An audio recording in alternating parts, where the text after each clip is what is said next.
This article is titled The New Painkiller Epidemic. Opioids are substances that create morphine-like effects and are commonly used to relieve pain despite their addictive nature. Since the late 1990s, the use of painkillers has increased in the United States, which has resulted in widespread addiction and led to a significant increase in drug-related deaths. In this informational text, Shelby Ostergaard discusses the factors that have contributed to this epidemic. As you read, take notes on how Ostergaard portrays those who have contributed to the painkiller epidemic in America. On average, 78 people a day die from heroin or painkiller overdoses in the USA. The two belong to a class of drugs known as opioids or opiates, and right now the USA is in the midst of an opioid epidemic. In 2014, heroin and painkiller overdoses were responsible for 28,647 deaths. These numbers are comparable to HIV-related deaths during the AIDS epidemic of the late 1980s and 1990s. There's no getting around the problem. Opioids, or opiates, are a class of drugs that bind to opioid receptors in the brain and throughout the body. Opiates are drugs derived from the opium poppy plant, and opioids are drugs synthetically created to produce the same effect. The effect of drugs attaching to opioid receptors is simple. It dulls a person's perception of pain. However, because these receptors also play a role in the brain's pleasure system, they can produce an additional euphoric effect. Back in 2000, Congress declared the upcoming decade to be the decade of pain control and research, opening new paths of funding for research on chronic pain. However, by 2014, deaths from heroin overdoses in the USA had increased sixfold. In a short time, our quest to better treat chronic pain went horribly wrong as overprescription combined with rural economic disaster to create a crisis. Until roughly 30 years ago, chronic pain was largely considered something that patients, especially older patients, simply had to endure.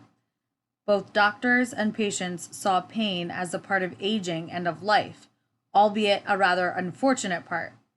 Opioids, most notably morphine, were occasionally used as pain medicine, but only in the most extreme circumstances. War veterans with amputated limbs and cancer patients in their last months of life received short doses of narcotics. The circumstances for these patients were considered dire enough to warrant the risk of addiction. Arthritis patients, or those complaining of back pain, were not considered. Doctors thought that risk of addiction in those cases was simply too high. But in the 1980s, both the public and doctors' thinking began to change.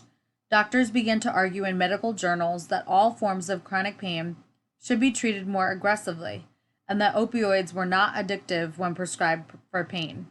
Because doctors began to offer solutions, patients grew less tolerant of enduring their chronic pain. The change in thinking continued throughout the 1990s as both doctors and patients became more and more eager to search for ways to relieve chronic pain symptoms. Drug companies were not only quick to capitalize on the excitement, they actively helped to create it. Pharmaceutical companies funded non-profits like the American Academy of Pain Management and the American Pain Society, which in turn published studies on eliminating chronic pain through opioid painkillers. In order to incentivize prescriptions for their specific opioid painkillers, pharmaceutical companies actively marketed towards physicians and pharmacists.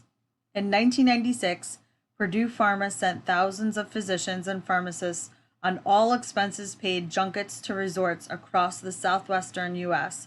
to learn all about their opioid pain medicine, OxyContin. According to U.S. Government Accounting Office, or GAO reports, Purdue Pharma distributed promotional material to doctors during this trip, including branded OxyContin fishing hats, stuffed plush toys, and even a CD titled Swing in the Right Direction with OxyContin. And it worked.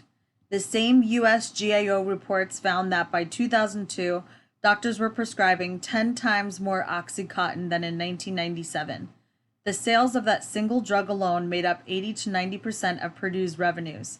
In 2007, Purdue Pharma pled guilty in federal court to misleading the public about the risk of addiction to their drug and paid $634.5 million in fines.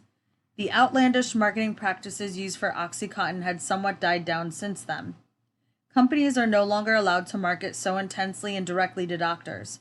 However, the practice continues indirectly, and the effects from the original marketing campaigns are still being felt. Despite our best efforts, pharmaceutical companies still heavily incentivize doctors to overprescribe what once were considered highly dangerous drugs. One of the most confusing things about the opioid epidemic is how easily it could have potentially been avoided. It is not unreasonable for patients to ask and expect doctors to help alleviate their chronic pain. Chronic pain can be debilitating and severely depress your quality of life. What is unreasonable is expecting highly addictive drugs to treat pain without addicting patients.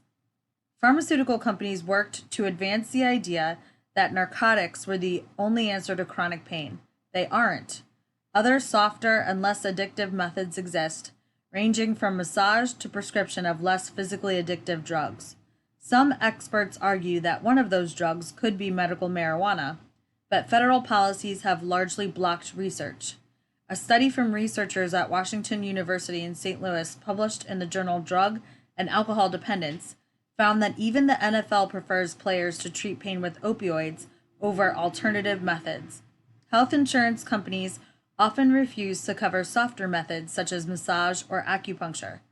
Right now, the United States relies on prescribing opioids as the only way to deal with pain, due to a lack of research towards exploring alternative methods.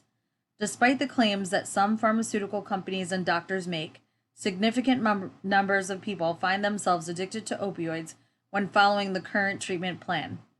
And when the prescription pills run out, addicts take to the streets to find a cheaper substitute: heroin. Heroin usage has spiked among young people in both rural and suburban areas in the past 5 years. This is particularly due to the prescription problem, but there are other factors at play. The Great Recession drained many suburban and rural areas of their populations and their resources. There are fewer people, fewer jobs, fewer movie theaters, and small shops than there used to be. But the people who live there, especially the young people, are still energized. Youths in rural areas explain that they began smoking heroin as a way to alleviate boredom. They complain that there is nothing engaging for them to do: no jobs, no transportation, nothing going on.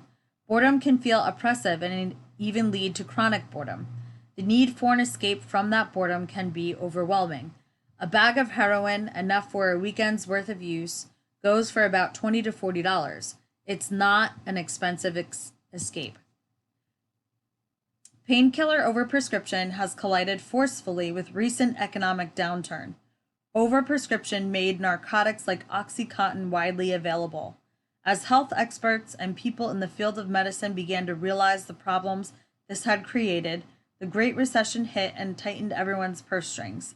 Many people could no longer afford the drugs they had unwittingly become physically dependent on, and turned to heroin to avoid withdrawal. Others, who had never been able to afford costly prescriptions but still felt the pain of unemployment and ennui, chose to alleviate their boredom with a powerful heroin high. The result is an epidemic that stretches across the country and across class divides.